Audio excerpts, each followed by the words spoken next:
This one ain't getting no wicket. দক্ষিণ আফ্রিকার বিপক্ষে ব্যাটিংয়ে নেমে দারুণ শুরু নিউজিল্যান্ডের। কিউই ওপেনার টিম শেফার্ড ও ফিন অ্যালেন বেশ আগ্রাসী ব্যাট করে। টিম শেফার্ড 9 বলে 13 রানে আউট। তবে ফিন অ্যালেনের ঝড়ো ব্যাটিংয়ে 4 ওভার 5 বলে নিউজিল্যান্ড স্কোরবোর্ডে তোলে 50 রান। ষষ্ঠ ওভারে মার্কো জনসনের জোড়া উইকেট শিকার। রচিন রবিনরা 8 বলে 13 ও ফিন অ্যালেন আউট 17 বলে 31 রানে। পাওয়ার প্লের 6 ওভারে নিউজিল্যান্ডের সংগ্রহ 3 উইকেটে 58 রান। গ্লেন ফিলিপসের দ্রুত বিদায় 1 রানে।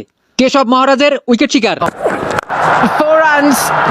তবে ড্যারিল মিচেল ও মার্ক চ্যাপম্যানের ব্যাটে রানের গতি ধরে রাখে নিউজিল্যান্ড। 10 ওভার 4 বলে কিউইদের স্কোর 4 উইকেটে 17 রানে পৌঁছে। মার্ক চ্যাপম্যান 26 বলে 48 রানে আউট। মার্কো জনসনের চতুর্থ উইকেট শিকার। 15 ওভারে নিউজিল্যান্ড তোলে 5 উইকেটে 140 রান। প্রোটিয়া বোলারদের নিয়ন্ত্রিত বোলিংয়ে শেষ 5 ওভারে তেমন রানের গতি বাড়াতে পারেনি নিউজিল্যান্ড। 2 উইকেট হারিয়ে সংগ্রহ করে 35 রান। এতে 20 ওভারে 7 উইকেটে নিউজিল্যান্ড তোলে 175 রান। ড্যারিল মিচেল 32 ও জেমস নিশাম অপরাজিত 23 রান। মার্কো জনসনের 4 উইকেট শিকার। 176 রানের টার্গেটে জোরো ব্যাটিং শুরু দক্ষিণ আফ্রিকার। ওপেনার ডি কক ও অধিনায়ক মার্কারামের আগ্রাসী ব্যাটে মাত্র 3 ওভারই স্কোরবোর্ডে তোলে 50 রান। কুইংটন ডি কক 14 বলে 20 রানে আউট হলেও অধিনায়ক মার্কারামের ঝড়ো ব্যাটিং অব্যাহত রাখে। পাওয়ার প্লের 6 ওভারে আফ্রিকার সংগ্রহ 1 উইকেটে 83 রান।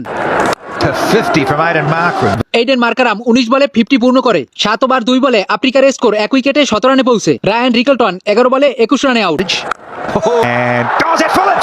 এরপরে ডিওল্ড ব্রেভিসকে সাথে নিয়ে মার্কারাম ব্যাটিং অব্যাহত রাখে। 10 ওভারই ম্যাচ সহজ করে দক্ষিণ আফ্রিকা, তোলে 2 উইকেটে 119 রান।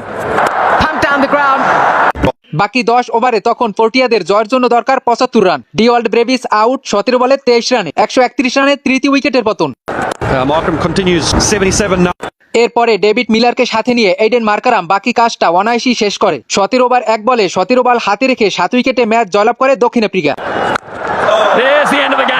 টানা 3টি ম্যাচ জিতে পয়েন্ট তালিকার প্রথম স্থান ধরে রাখলো দক্ষিণ আফ্রিকা। মার্কারাম 84 ও মিলার 24 রানে ছিল অপরাজিত।